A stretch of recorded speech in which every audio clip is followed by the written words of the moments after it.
मुच्यते। पूर्णस्य पूर्णमादाय पूर्णमेवावशिष्यते।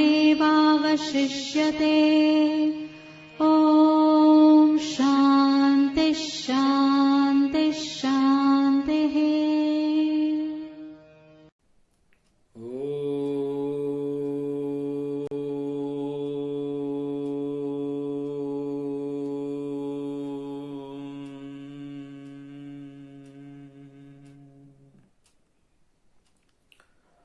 गङ्गातरङ्गरमणीयजटाकलापम्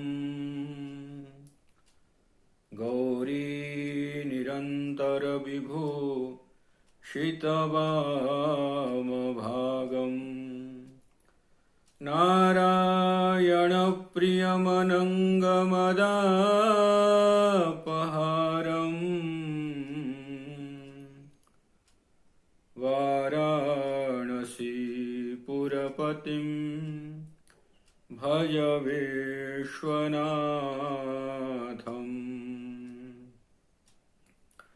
श्रीविद्ये शिववामभागनिलये ह्रीङ्कारमन्त्रोज्ज्वला श्रीचक्राङ्कितबिन्दुमध्यवसताम् श्रीमत्सभानायिका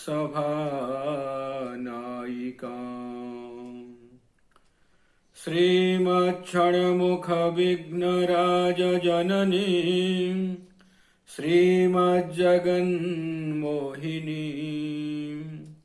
मीनाक्षीं प्रणतोऽस्मि सन्ततमः। कारुण्यवारां निधिं वंशे विभूषितकरान् नवनीरदाभात्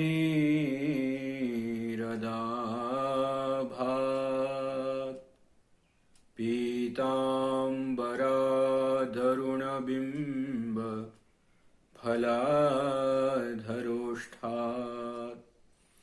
पूर्णेन्दुसुन्दरमुखा दरवीन्दनेत्रात्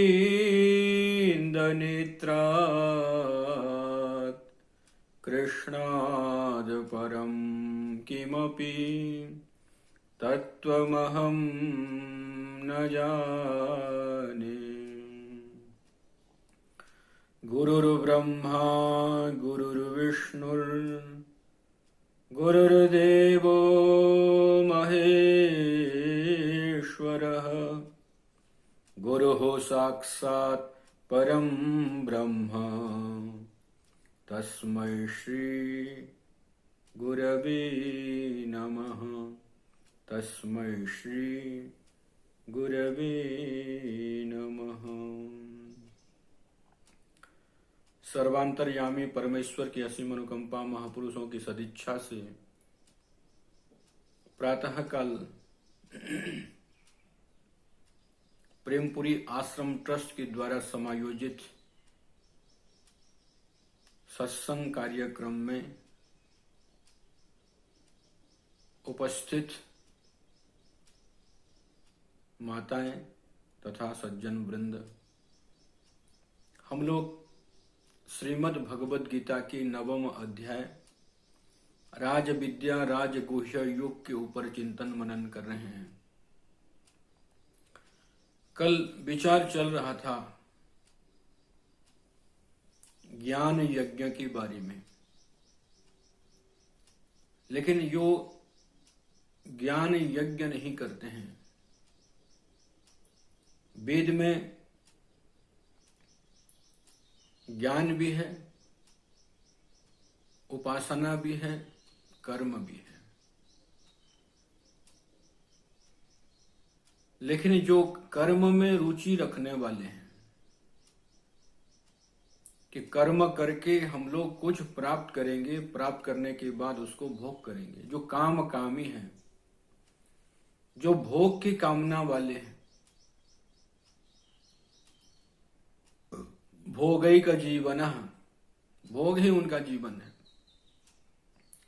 खूब परिश्रम करते हैं, पैसा इकट्ठा करते हैं, भोग विलास करते हैं, शरीर जीर्ण शीर्ण होता है, अनेक प्रकार की आधियां व्याधियां उनमें आ जाती है और अंतिम में व्यक्ति शरीर छोड़ करके चला जाता है। संसार में क्यों आया था, उसका क्या उद्देश्य था,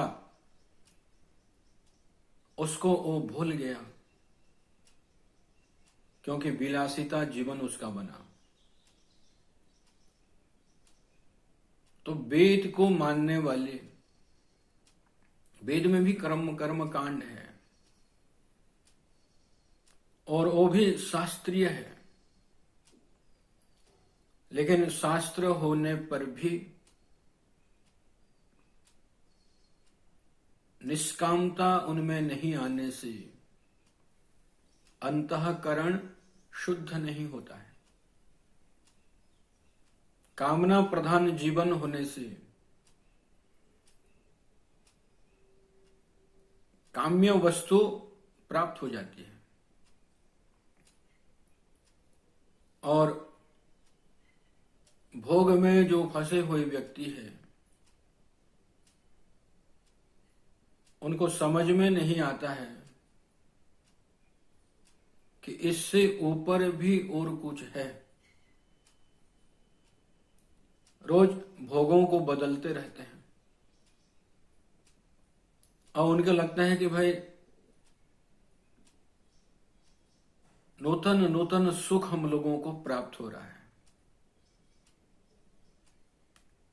लेकिन सचमुच में जो सुख है, शाश्वत सुख, नित्य सुख, अक्षय सुख, अविनाशी जो सुख है, उसके बारे में उनको कोई आता पता नहीं है। वैषयिक सुख में ही दिन रात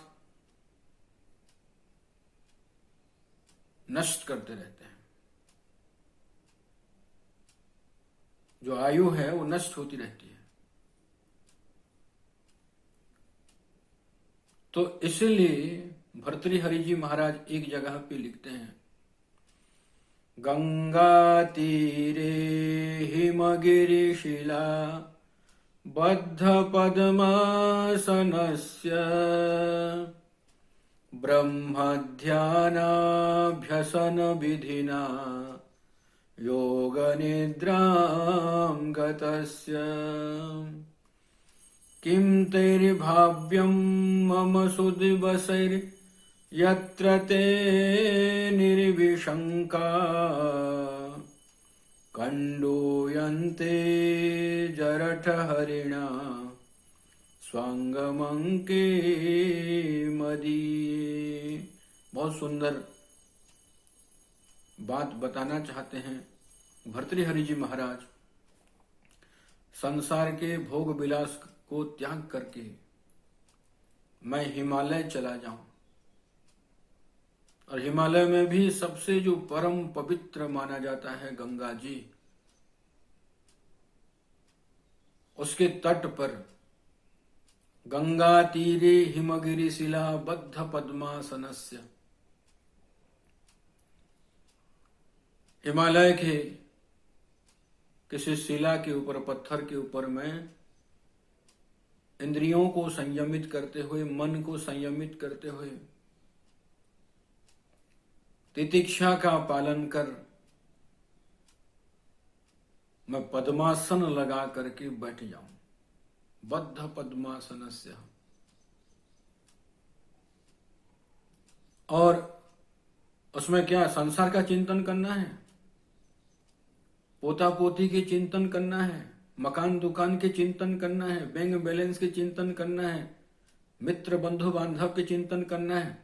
कहते नहीं, ब्रह्म ध्यान अभ्यसन विधिना,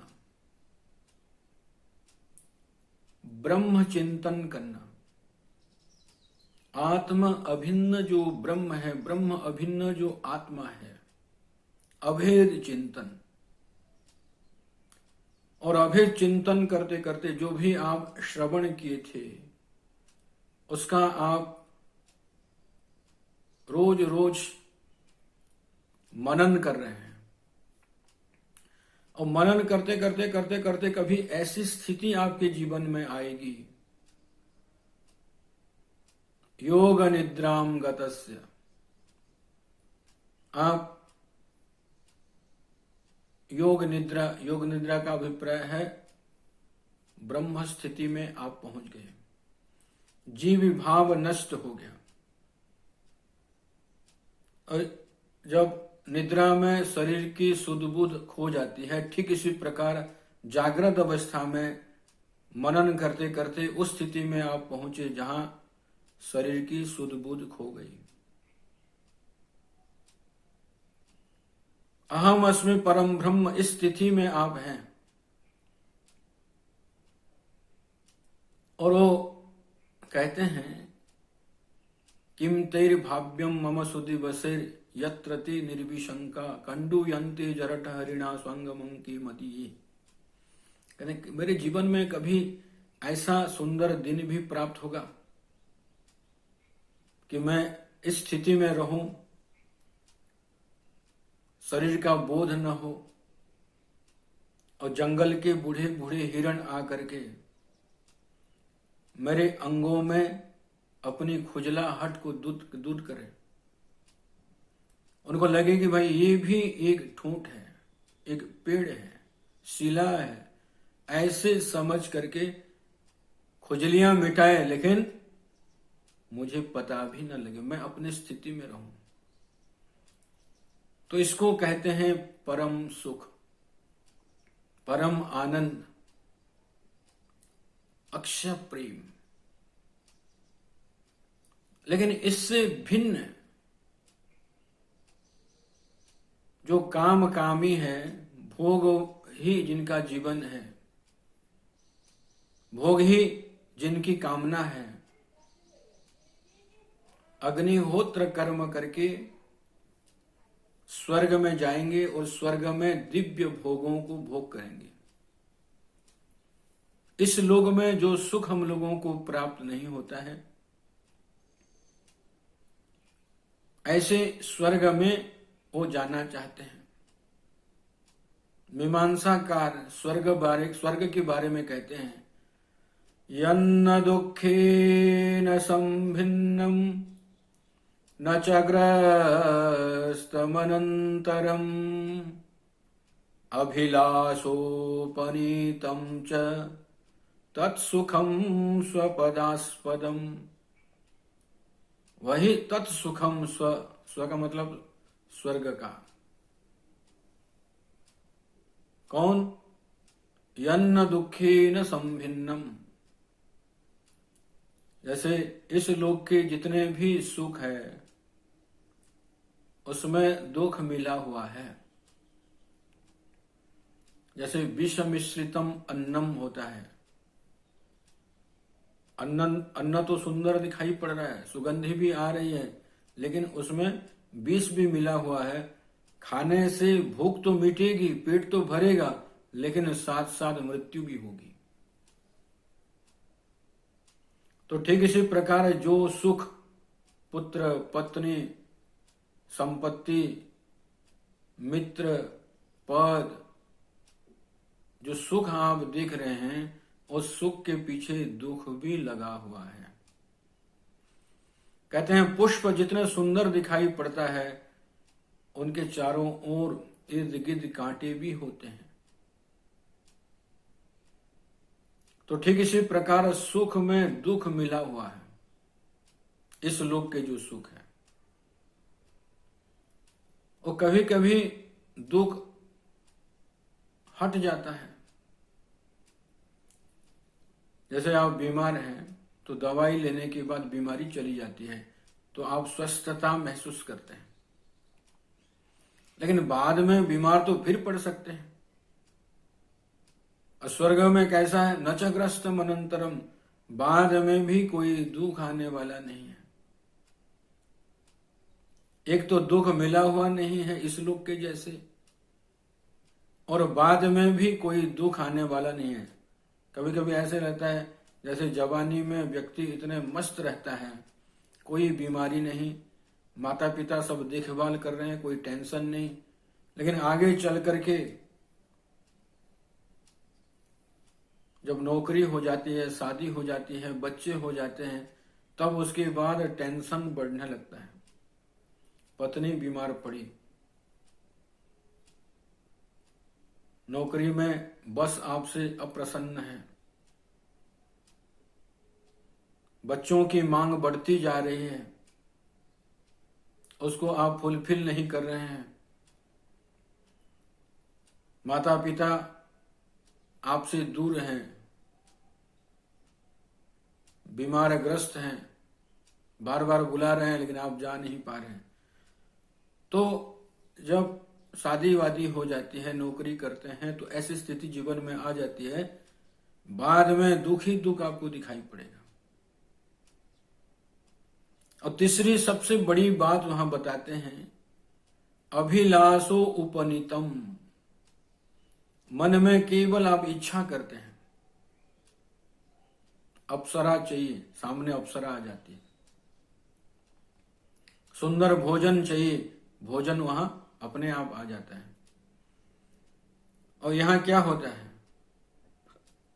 भोजन चाहिए तो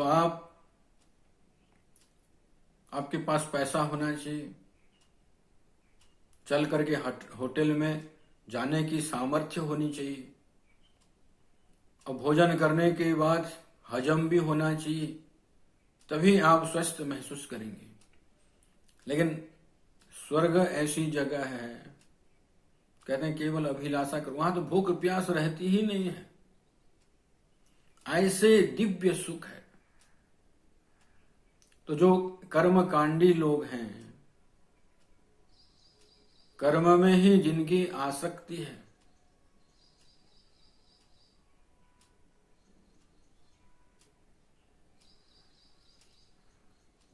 तो जो आसक्ति रखते हैं कर्म में और अभिलाषा रखते हैं स्वर्ग की प्राप्ति, तो वो स्वर्ग चले जाएंगे, स्वर्ग का दिव्य भोग उनको प्राप्त होता है। उस चीज को आगे के श्लोक में भगवान बताना चाहते हैं। आप सब उच्चारण करिए मेरे साथ। तो यहां से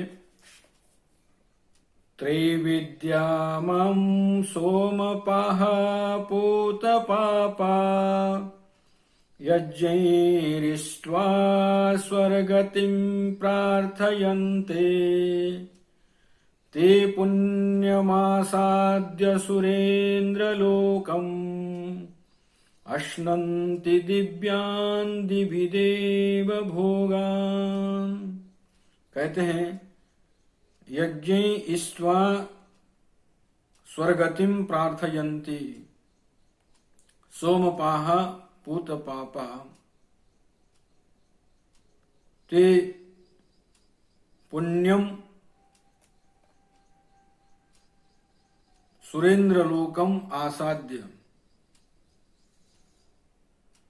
दिव्यान देव भोगान अश्नन्ति। तो यहां बताया गया है तीनों विद्या, वेद त्रयी से संबंध रखने वाली जो विद्या है, ये वेदों के कर्मों को जानते हैं, देवताओं को ठीक ठीक समझते हैं, लेकिन इंद्र, वसु, रुद्र, आदित्य की पूजा करते हैं। कैसे? भिन्न रूप से, जबकि उस रूप में भी भगवान कहते हैं मैं ही हूं,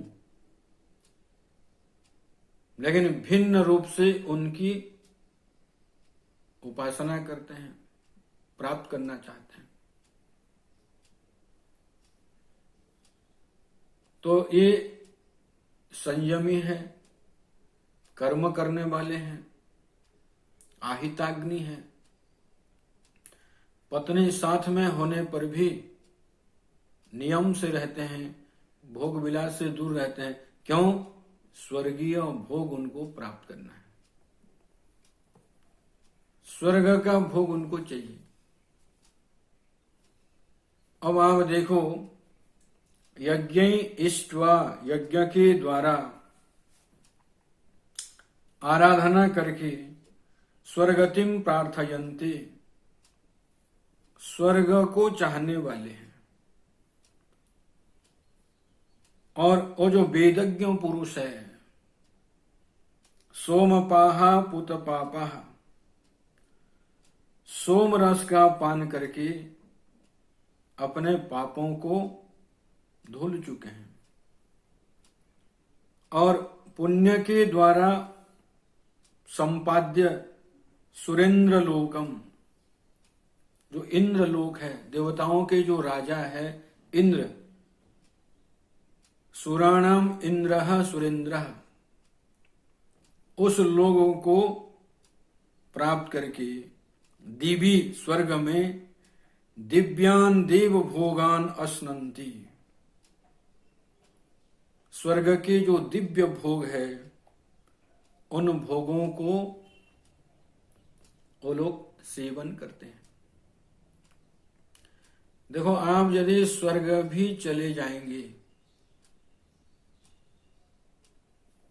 अलग अलग कर्म करके भी लोग स्वर्ग में जाते हैं, लेकिन जो देवराज इंद्र होते हैं, शतक्रतु 100 यज्ञ करके इंद्र में, स्वर्ग लोक में वो राजा बनते हैं, इंद्र बनते हैं। अब उनसे कम उनसे कम उनसे कम उसमें तारतम्य है। जैसे आप सोच लीजिए, राष्ट्रपति है, प्रधानमंत्री है, रक्षा मंत्री है, गृह मंत्री है, मंत्री तो सब है, और लोकसभा में भी सब बैठते हैं, लेकिन सब लोगों का आसन जो है अलग अलग होता है, अलग अलग जगह पे ये लोग बैठते हैं और उसके अनुरूप उनको भोग भी प्राप्त होता है। किसी को अधिक भोग प्राप्त होता है, किसी को कम भोग प्राप्त होता है। वहां दिव्य अप्सराएं रहती है, गंधर्व गंधर्वियां रहते हैं मनोरंजन के लिए, दिव्य दिव्य रथ रहते हैं वहां गमनागमन करने के लिए, और चारों तरफ सुहावना मौसम रहता है, अमृत झरते रहते हैं, दिव्य फल उसमें लगे हुए रहते हैं, आनंद कर वातावरण होता है। लेकिन उस लोक में आप जब जाएंगे तो तारतम्यता तो है ही। अब यहां मर्त्य लोक में कोई यदि तप करता है तो इंद्र को भय हो जाता है, तो देवलोक में भी भय रहता है। भले कहते हैं अजरा अमरा देवा, देवताओं को वृद्धावस्था नहीं मिलती है और हर समय जवान रहते हैं, 32 साल की उम्र है, मरते भी नहीं हैं, लेकिन लंबे समय तक भोग करके रहते हैं, इसलिए उनको अमर कह दिए। लेकिन वहां कोई अमर नहीं है। जैसे मर्त्य लोक में शरीर छूटता है, ऐसे देवलोक में भी जब आपका पुण्य समाप्त हो जाएगा तो जो शरीर है वो पिघल जाता है और फिर बादलों के द्वारा जीव जो है मर्त्य लोक में आता है। तो वहां कहने का अभिप्राय, आप स्वर्ग में भी चले जाएंगे तो बड़ा व्यक्ति आ रहा है तो आपको खड़ा होना पड़ेगा। बड़े व्यक्ति को बहुत सम्मान मिलता है, आपको कम सम्मान मिलता है तो आपके अंदर जलन भी होगी। बड़े व्यक्ति के सुंदर सुंदर रथ हैं, सेविकाएं हैं, हजारों सेवक है और आपके पास 1-2 सेवक है। आप सोचेंगे स्वर्ग में आने के बाद भी ये दुख आपको झेलना पड़ेगा, भेद बुद्धि बनी रहेगी। तो इसलिए जो विवेकी व्यक्ति है वो चिंतन करते हैं यदि हम स्वर्ग आ भी जाएंगे, स्वर्ग पहुंच भी गए, तो जैसे मर्त्य लोक में भेदभाव होता है, बर्ताव होता है, ऐसे स्वर्ग लोक में भी बर्ताव होता है। जैसे आप लोग सुने होंगे, एक राजा हुए नहुस, बहुत यज्ञ किए, बहुत पुण्य था। एक बार इंद्र अपदस्थ हो गए तो बिना राजा से कैसे प्रजा सुखी रहेंगे। ऐसे सारे देवता विचार किए और मर्त्य लोक से नहुस को बुलाए, क्योंकि नहुस के पास इतने पुण्य था कि वो देवराज के पद में आसीन हो सकता है। और वहां नहुस चले गए, कहे कि भाई पद मिल गया तो भोग भी मिलना चाहिए। देवराज की जो पद है इंद्र पद तो मुझे प्राप्त हो गया, लेकिन देवराज की जो पत्नी है सची है वो भी मुझे प्राप्त हो। लेकिन वहां वो प्राप्त नहीं हो पाएगा। भले आप सोच रहे हैं कि उस प्रकार के भोग आपको प्राप्त हो। अब उस भोग वृत्ति के नाते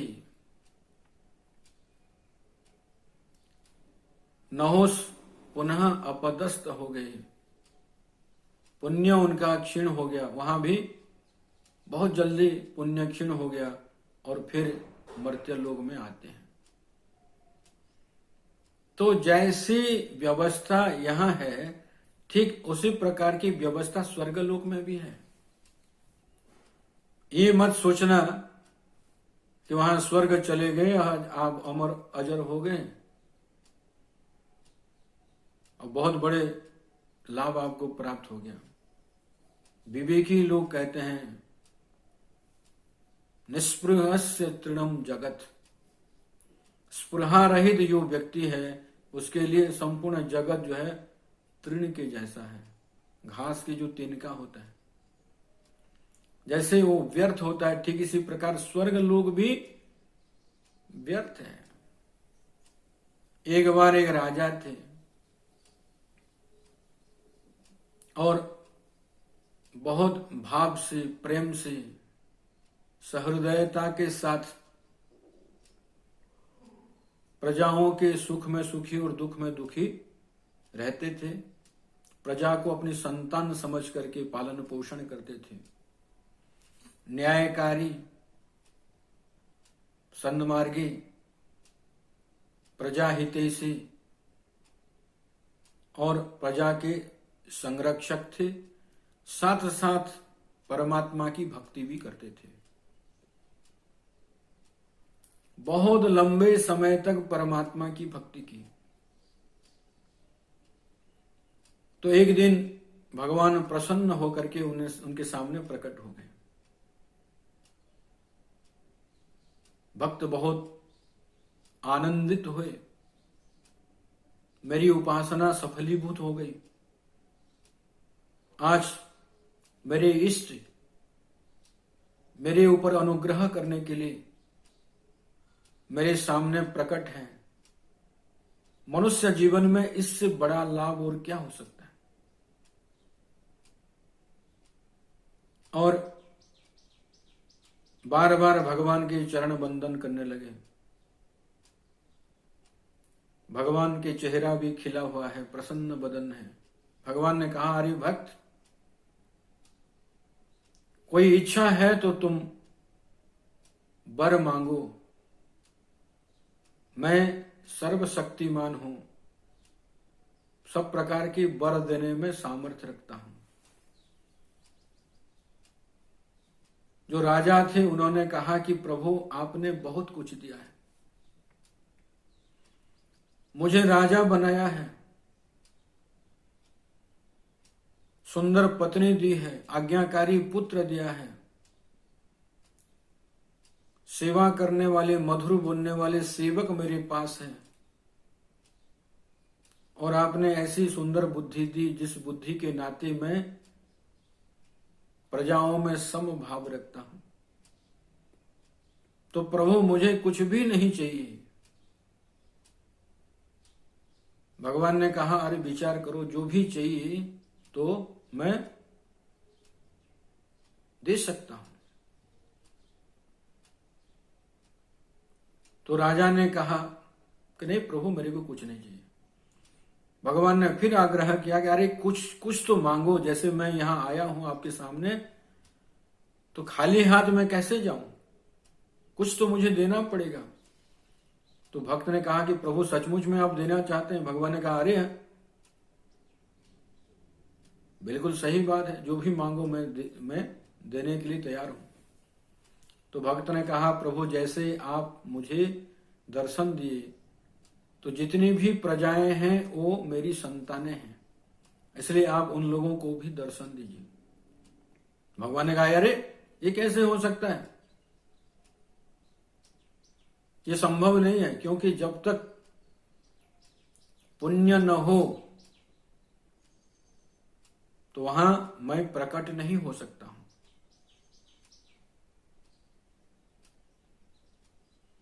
तपस्या करें, यज्ञ करे निष्काम भाव से, उपासना करे निष्काम भाव से, तो वहां तो मैं उनको दर्शन दे सकता हूं, लेकिन एरे गेरे नथु खेरे को कैसे मैं दर्शन दूं? भक्त ने कहा, प्रभु आपने तो कहा कि कुछ मांगो, और आप सत्य संकल्प हैं, इसलिए आप मेरी प्रजाओं को भी दर्शन दीजिए। भगवान फंस गए। भगवान ने कहा, चलो ठीक है कि सबके घर में जाकर के कुंडी खटखटाऊं और मैं दर्शन देने के लिए आया हूं, ऐसी बोलने की अपेक्षा सब लोगों को एक ही जगह पर बुलाओ और एक साथ मैं प्रकट हो जाऊंगा और सब दर्शन करके निहाल हो जाएंगे। भक्त ने कहा, प्रभु ये बहुत सुंदर बातें हैं और यही मैं प्रजाओं को बताता हूं। तो भगवान ने कहा, ठीक, आज से 15 दिन के बाद जो पूर्णिमा आ रही है, उस पूर्णिमा के दिन आपके गांव के बाहर जो पहाड़ है, उस पहाड़ के नीचे आप सब लोग आ जाना और ऊपर मैं पहाड़ में प्रकट होकर के सबको दर्शन दे दूंगा। तो राजा जा करके सारे गांव में ढिंडोरा पिटवाए, घोषणा की कि अमुक दिन शाम को हम लोग भजन कीर्तन गाजे बाजे के साथ नृत्य करते हुए, भगवान का नाम लेते हुए, जयकार घोष करते हुए सब चलेंगे और ठीक 12 बजे भगवान का दर्शन प्राप्त करेंगे।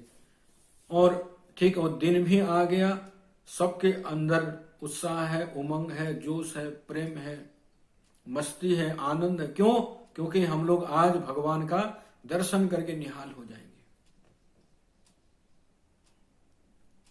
और सब ठीक समय पर क्रम में खड़े हो जाते हैं। पहले राजा है, मंत्री परिषद है, राजा के साथ रानी है, उनके परिवार वर्ग है, सैनिक वर्ग है, गांव के बड़े बड़े बुजुर्ग लोग हैं और सामान्य व्यक्ति हैं, माताएं हैं, बच्चे हैं, सब खड़े हो गए और भगवान का नाम लेते हुए सब एक एक कदम आगे बढ़ने लगे। और चांदनी रात थी,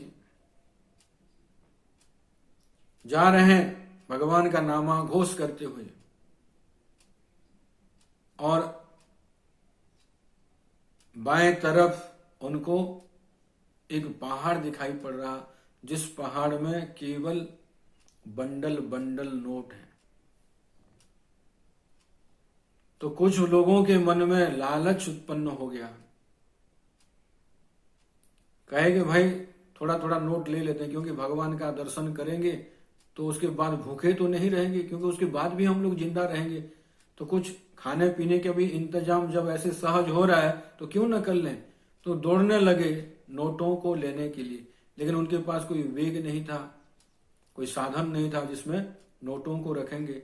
जो भी साड़ी धोती पहने हैं, आधे आधे पहन रखे हैं और आधे आधे में नोटों को रख करके घर की ओर जाने लगे। फिर थोड़ी आगे गए तो चांदी का पहाड़ दिखाई पड़ा, उसमें कोई जगने वाला नहीं है। जिसको जितना चाहिए वो उतना ले सकता है। चांदी के सिक्के हैं। तो कुछ लोग जो नोटों से विचलित नहीं हुए, चांदी देख करके विचलित हो गए। और वो लोग भी, चांदी का मतलब पत्थर ही है, उठा उठा करके फिर घर की ओर जाने लगे। फिर थोड़ी सी दूर जाने के बाद सोने के सिक्के के पहाड़ दिखाई पड़ा। और जितने भी बचे खुचे लोग थे, माताएं थी जो सोने के प्रति ज्यादा रुचि रखती है, सब दौड़ने लगे और सोना लेने के लिए गए। और सब गृहाभिमुखी हो गए।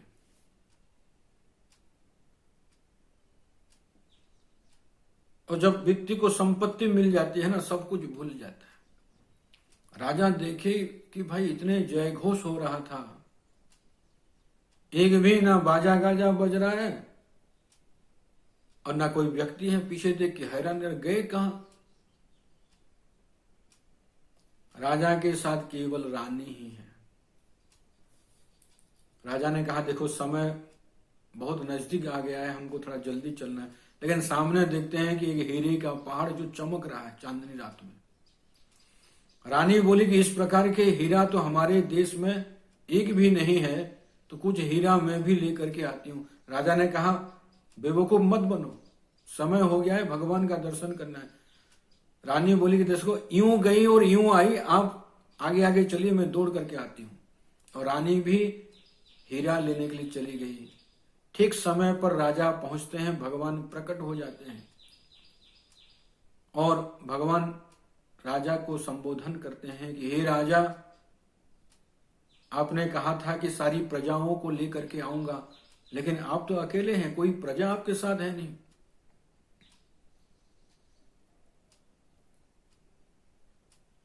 तो राजा ने कहा प्रभु, आपकी जो माया है वो सबको भ्रमित करती है। मोह माया में सब फंस जाते हैं। आपने स्वयं भी कहा श्रीमद् भगवद गीता में, देवी हेषा गुणमयी मम माया दुरत्यया मामे वये प्रपद्यन्ते माया मेतम तरन्ति ते। जो मुझे प्राप्त होते हैं इस भयंकरी माया से वो तर जाते हैं। भगवान, हे प्रभु, आपने स्वयं कहा मेरी माया को त्याग करो। ये दैवी है, प्रकाशमयी है, आकर्षणीय है, इसमें चमक दमक है, इसलिए अविवेकी व्यक्ति इसमें फंस जाते हैं। तो ठीक इसी प्रकार जो कामनाओं में ग्रस्त है, जो निष्काम है, वो तो आत्मचिंतन करते हैं, परमात्मा चिंतन करते हैं। लेकिन जो कामनाओं से ग्रस्त है वो स्वर्ग का चिंतन करते हैं और स्वर्ग चले जाते हैं, स्वर्ग के भोग तो प्राप्त करते हैं। लेकिन ऐसा नहीं कि आप स्वर्ग चले गए तो बहुत बड़े तिस्मार खां बन गए। अरे वहां जाने के बाद फिर लौटना पड़ेगा। जब आपका पुण्य समाप्त हो जाएगा, पुण्य के बल पर ही आप स्वर्ग में रह सकते हैं। पुण्य यदि क्षीण हो जाए तो एक पल भी आप वहां ठहर नहीं सकते। जैसे आप किसी 5 स्टार होटल में जाते हैं, जब तक पैसा है तब तक वो नमस्कार करेंगे, आदर देंगे, खूब सेवा शुश्रूषा करते हैं। पैसा खत्म हो गया, धक्का मार करके आपको बाहर निकाल देंगे। कितने भी गिड़गिड़ाओ, प्रार्थना करो, निवेदन करो, लेकिन वहां तो पैसा के बल पर ही आप रह सकते हैं। पैसा नहीं होगा तो कोई आपको वहां रखने वाला नहीं है। तो पुण्य नहीं होगा तो स्वर्ग में भी कोई व्यक्ति रह नहीं सकता। तो इसलिए आगे बताते हैं, ते तं भुक्त्वा स्वर्गलोकं विशालम् क्षीणे पुण्ये मर्त्यलोकं विशन्ति एवं त्रयी धर्ममनुप्रपन्ना गतागतं कामकामा लभन्ते। कहते हैं, ते तम विशालम स्वर्गलोकम भुक्त्वा क्षिणे पुण्य मर्त्यलोकम विशन्ति। बहुत सुंदर बात यहां भगवान बताने जा रहे हैं। जो विस्तीर्ण विशाल स्वर्ग लोक है, जो पुण्यवान व्यक्ति है, स्वर्ग प्राप्ति के लिए यो याग आदि करते हैं, पुण्य एकत्रित करते हैं, तो इस विशाल स्वर्ग लोक का भोग करते हैं। लेकिन क्षीणे पुण्य मर्त्य लोकम विशन्ति, जब पुण्य क्षीण हो जाएगा तो उनको फिर इस मर्त्य लोक में प्रत्यावर्तन करना पड़ेगा। एवं इस प्रकार त्रयी धर्म अनुप्रपन्ना, वेद त्रय के द्वारा विहित जो धर्म है, उनके जो अनुसरण करने वाले काम कामा विषय के अभिलाष रखने वाले जो लोग हैं, गतागतम लभन्ते, ऊंच नीच लोगों में आना जाना करते हैं। स्वर्ग लोक के विशेषण यहां देने दिए कि विशाल है। स्वर्गलोक कैसा है? बहुत विस्तीर्ण है, विशाल है। अब आजकल के जो लोग हैं बहुत पैसा इकट्ठा करते हैं और पैसा खर्च करने के लिए विदेश घूमने के लिए जाते हैं।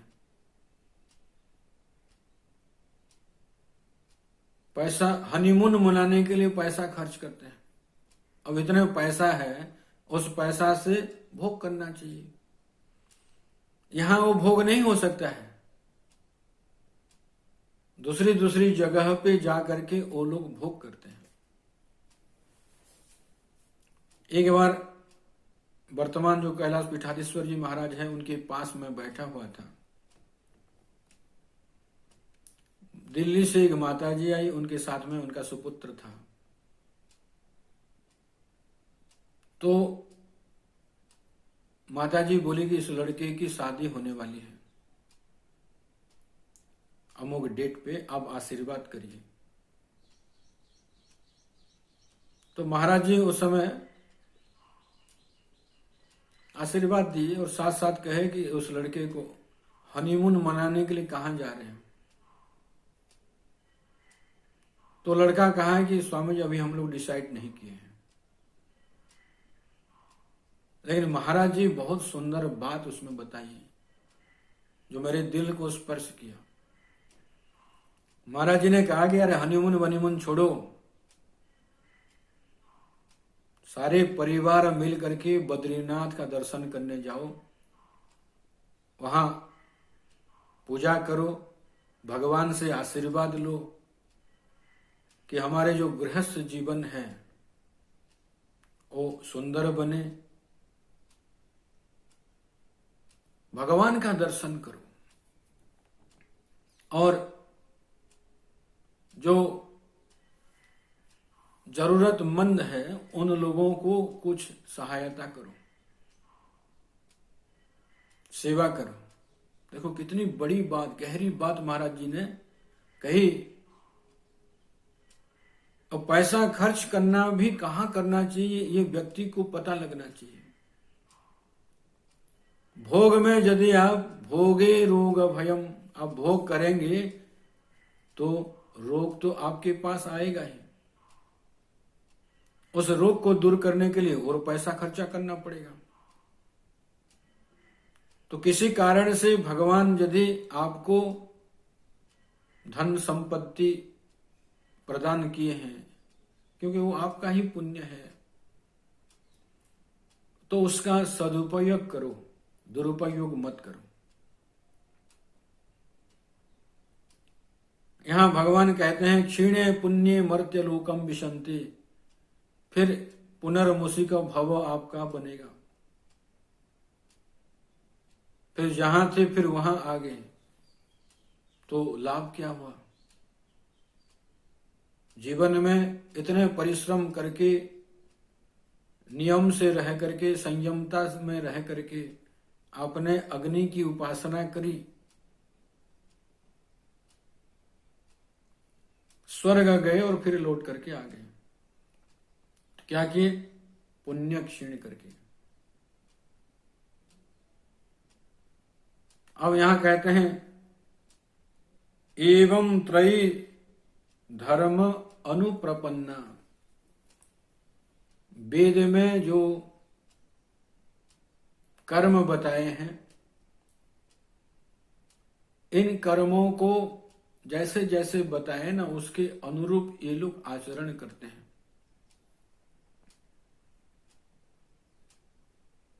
बहुत संयम में रहते हैं, बहुत काष्ठा में रहते हैं, बहुत निष्ठा में रहते हैं, लेकिन काम कामा है। अब ये सब करने के बाद भी उनको क्या चाहिए? भोग। जैसे गिद्ध आकाश में बहुत ऊपर उड़ता है, लेकिन उसकी दृष्टि रहती है मर्त्य लोग में कहां सड़े गड़े मांस पड़े हैं। इतनी ऊंचाई पे जाने के बाद भी उनको सड़ा गला और दुर्गंधी चीज ही चाहिए। तो ऐसे जो भोग है, भोग को आप त्याग करो। व्यक्ति के अंदर जो भोग वृत्ति है, इसमें विचार करो कि अनंत जन्मों से मैं भोग भोग रहा हूं, केवल मानव शरीर से नहीं, 83 लाख योनियों में आपने भोग भोगा। उसमें कोई नियम नहीं, कोई सामाजिक प्रतिबंध नहीं। इतने भोग भोगने के बाद भी आपके अंदर भोग त्याग की वृत्ति नहीं बन रही है। और आप सोचते हैं भोग को बढ़ावा देने वाली चीज है, जैसे फिल्म देखना,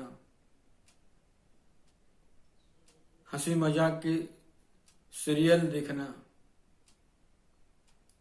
अनेक प्रकार के सीरियल देखना, अब उसमें भी नोवेल वगैरह पढ़ना, और गंदी गंदी जो फोटो है उनको देखना, भोग बढ़े। और आजकल तो इंटरनेट की सुविधा हो गई है, तो व्यक्ति ऐसे फालतू चीजों में अपने समय को व्यर्थ गंवाता है, नष्ट करता है। जबकि समय का सदुपयोग करना चाहिए। क्यों?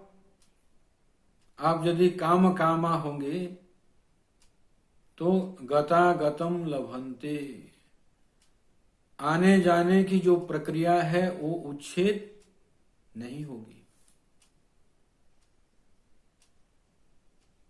बार बार आना जाना आना जाना आना जाना आपको करना पड़ेगा। कभी कभी ऐसा होता है, कोई व्यक्ति नौकरी कर रहा है,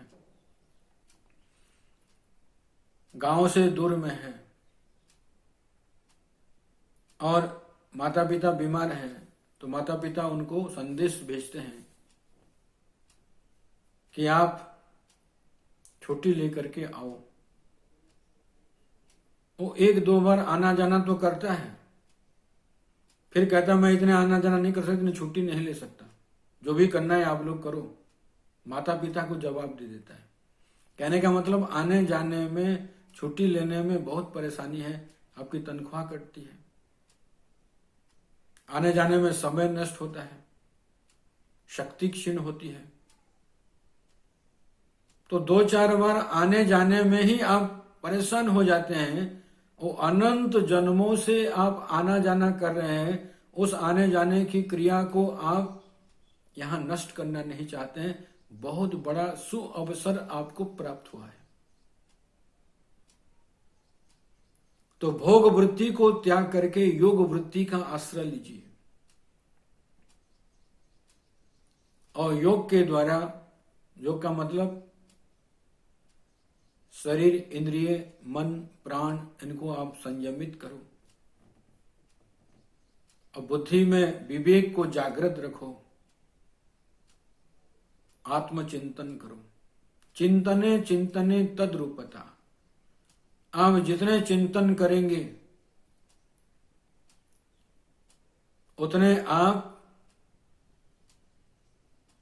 परमात्मा के सन्निकट जाएंगे। आत्माकार वृत्ति बनेगी तो आत्मा अभिन्न ब्रह्म का बोध आपको होगा, अद्वैत का बोध होगा।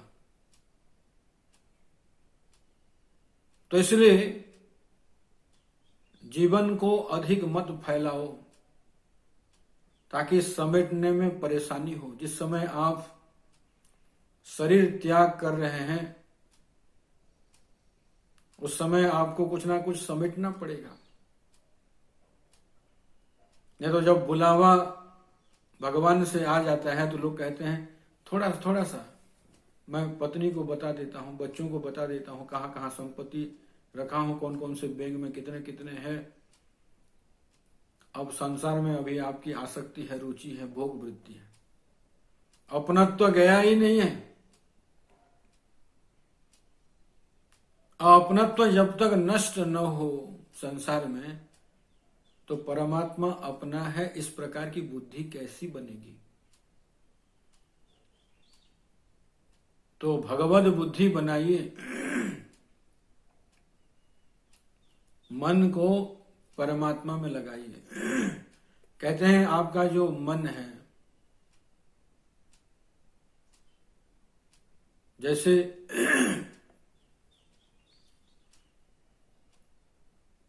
मन है, मन में यदि आप भगवान को बसा लेंगे तो निकालने पर भी वो निकलेंगे नहीं।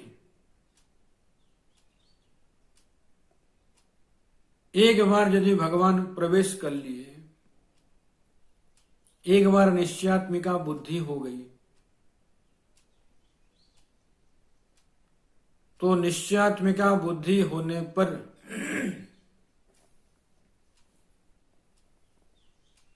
आप संसार से ऊपर उठ जाते हैं। तो इसलिए जो समेटना है उसको समेटने के लिए प्रयास करिए, फैलाने के लिए नहीं। एक बार एक सामान्य व्यक्ति राजा के पास आया, कहा कि महाराज सारी जमीन जायदाद आपकी है और मैं एक भिखारी हूं, मेरे पास न रहने के लिए जगह है, खाने पीने के लिए सुविधा है, कुछ भी नहीं है। तो आप यदि थोड़ी सी जमीन देंगे तो मैं कुछ खेती बाड़ी करके अपने आप को पाल सकता हूं। राजा ने देखा कि भाई ये नौजवान है, इसके अंदर जोश है, तो कहे कि कल प्रातः काल मेरे पास आना और मैं आपकी व्यवस्था कर दूंगा। तो व्यक्ति रात्रि में सोया नहीं, क्योंकि इतने दिन से वो भूख से गुजर रहा था। और राजा व्यवस्था कर देंगे तो मेरा जीवन जो है ना निहाल हो जाएगा। तो सवेरे तड़के से उठ करके स्नान करके राजा के पास पहुंचता है। सूर्योदय हो रहे हैं, आस्ते आस्ते सूरज प्रकट हो चुके थे। राजा ने कहा कि देखो ऐसा करो, इस रेखा से आप दौड़ लगाओ और जहां तक आप दौड़ सकते हैं वो जमीन आपकी हो जाएगी, लेकिन सूर्यास्त से पहले आपको यहां लौटना पड़ेगा जहां से आपने शुरू किया है। और वो व्यक्ति जैसा सुना दौड़ना शुरू किया। 12 बज गया, कहा कि और थोड़ा आगे। 2 बज गया, कहा कि और थोड़ा आगे। 4 बज गया, और थोड़ा आगे। अब सोचा कि भाई अभी मुझे लौटना पड़ेगा। उसने कहा लौटने के लिए मैं बहुत जोर लगाऊंगा और जहां से शुरू किया था वहां पहुंच जाऊंगा। और बहुत जोर लगा करके जब दौड़ने लगा तो बीच में उसकी श्वास फूल गई और वो व्यक्ति वहां मर जाता है। फैलाया लेकिन समेट नहीं पाया। ठीक इसी प्रकार हम लोग भी अपने जीवन में बहुत कुछ फैलाव करते हैं। अब फैलाते हैं और मेरा मेरा मेरा मेरा संसार को करते हैं। जो संसार है ये मेरा है, पत्नी मेरी है, लड़के मेरे हैं, माता पिता मेरे हैं, घर मेरा है, ऑफिस मेरा है, ये मित्र मेरा है, सब मेरा मेरा मेरा। इतने फैलाते हैं भगवान मेरे हैं वहां तक आप नहीं पहुंच पाते। जो अपना नहीं था उसको तो आप मेरा मेरा करते रहे। जो अपना नहीं है, संसार अपना नहीं है। संसार में जरूर आप आए हैं, कुछ साधन जरूर आपको प्राप्त हुआ है, लेकिन ये आपका नहीं है। केवल भगवत साक्षात्कार करने के लिए ये साधन आपको मिला है। तो इसलिए इन साधनों का दुरुपयोग न करें। अब ये दुरुपयोग करेंगे तो काम कामा गता गतम लभंते। जब पुण्य क्षीण हो जाएगा, भोग की इच्छा रखने वाले, आपकी यदि भोग की इच्छा इस संसार में रह गई तो संसार चक्र से कोई भी उद्धार आपको नहीं कर सकता, भगवान भी नहीं कर सकते। आपको ऐसा लगता है कि भगवान मेरा उद्धार करेंगे। अरे आपका जो कर्म है उसमें भोग वृत्ति न हो। विवेक करो, बहुत भोग चुके हैं और इसके कारण आप थक चुके हैं। जैसे कहते हैं वृद्धस्य तरुणीम विषम। कोई वृद्ध व्यक्ति, 65 साल का एक वृद्ध व्यक्ति 21 साल की लड़की से शादी करता है तो भोग करने की वृत्ति उसके मन में नहीं बनती है। क्यों? वो तो थक चुका है। तो ठीक इसी प्रकार कोई व्यक्ति शंकराचार्य भगवान जैसे 8 साल में कहे कि नहीं मुझे सन्यास के मार्ग में चलना है। विवेकानंद जी जवानी में मुझे सन्यासी बनना है। बहुत सारे महापुरुष हो गए, उनमें भोग वृत्ति नहीं थी, योग वृत्ति थी, जिसके कारण संसार में जरूर आए लेकिन भगवत साक्षात्कार के मार्ग में चले, आत्म साक्षात्कार के मार्ग में चले। आत्म साक्षात्कार ही आपका लक्ष्य होना चाहिए। तो 2 श्लोकों के द्वारा भगवान ये बताना चाहते हैं, भले आप तीन वेद को मानते हैं, तीन वेदों में बताए गए जो कर्म है, दिव्यता है, उनका अनुष्ठान है, इनको जानते हैं, लेकिन काम कामा होने से आपको पुनः संसार में पैदा होना पड़ेगा। अब संसार जन्म दुखम, जरा दुखम, जाया दुखम, पुनः पुनः, अंतः कालम महादुखम, तस्मात् जाग्रत जाग्रत।